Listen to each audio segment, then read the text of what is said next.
আসসালামু আলাইকুম। এখন আমরা কলিকাতায় কৃষ্ণনগরে এই বাসটাতে আমরা উঠতেছি। শিলিগুড়ির উদ্দেশ্যে রওনা দেব। সারা রাতের লং জার্নি, তাই বাসটা অনেক বড়, অনেক সুন্দর।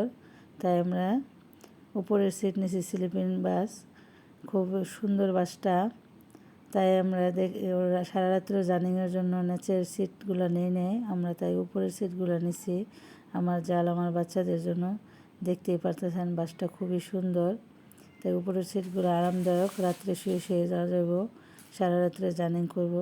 তাই সবাই মিলে একসাথে আমরা উপরের সিটগুলোই নিছি। এখানে নিচে অনেকে বসে রয়েছে, দেখতেই পারতেছেন। যাদের অভ্যাস আছে তারা তো নিচেই যায়। আমরা প্রথমবার, তাই এত দূরের জার্নিটা, তাই এই বাসটা আমরা নিলাম। একসাথে সবাই মিলে যাইতেছি, অন্যরকম আনন্দ লাগতেছে। সবাই আমার এই যে ছোটো জালও উপরে নিচ্ছে, আমার মেয়েরও উপরে সিট নিয়ে দিচ্ছি, আমার জালের বাচ্চারাও সবাই আমরা উপরের সিটটা নিছি। বাসটা খুবই আরামদায়ক, তাই সবাই এরকম বাসে যাওয়ার চেষ্টা করবেন, অন্যরকমের শান্তি লাগে। নিচে বসলে তো সারা রাত বসে থাকতে হইব, কোনো রিল্যাক্স নাই। তাই রিল্যাক্সে যাওয়ার জন্য আমরা সব করে বসে আছি একসাথে। এই যে আমার জালে খুবই আনন্দ করতেছে, আমাদের সাথে মজা করতেছে একসাথে মিলা। অন্যরকমের ভালো লাগে ঘুরতে আসলে। অনেক দিন পরে একসাথে আমার জালের সাথে আমরা ঘুরতে